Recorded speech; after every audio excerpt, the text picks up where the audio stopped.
پاکستان د اقتصادي بحران په لړ کې تازه د خوراکي توکو د کمښت او قیمته کېدلو له ستونزو ځورېږي.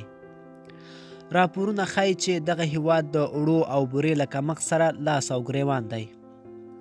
د ولس او حکومت ټکر. دغه وضعیت په پاکستان کې خلک د حکومت خلاف کړي. خلک حکومت بې کفایته او ناکامه ګڼي، خو حکومت پرته د خوراکي توکو پر مافیایي کاروبارونه اچوي. د پاکستاني رسنیو په حواله د اوړو د ګرانۍ له کبله په مختلفو سیمو په خاص ډول په خیبر پښتونخوا ایالت کې ډوډۍ پلورونکو کار بندیز کړی دی.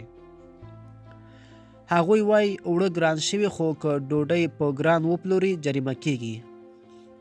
د حکومت مخالف سیاسي ګوندونه د عمران خان غلط اقتصادي سیاستونه د دغې خپلسرۍ لامل ګڼي، خو د حکومت د غذایي امنیت وزیر خسرو بیا بله خبره کوي.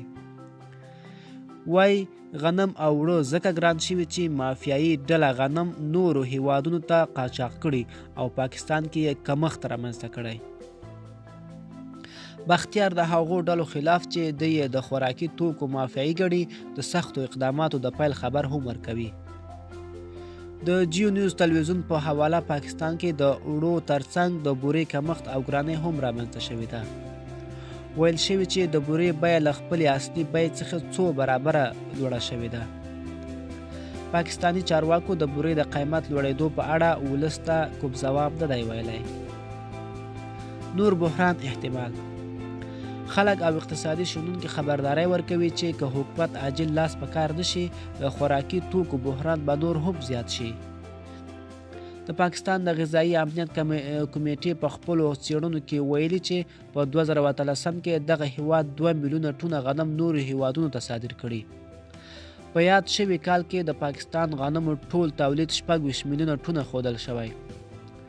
دا هیواد په نړۍ کې د غنمو اوم لوی تولیدونکی هیواد ګڼل کیږي او له دې سره پکې غذایي بحران د پوښتنې وړ ګرځېدلی. دا زموږ راپور. تر بل راپور پورې افغان ټي وي چینل در سره سبسکرایب کړئ.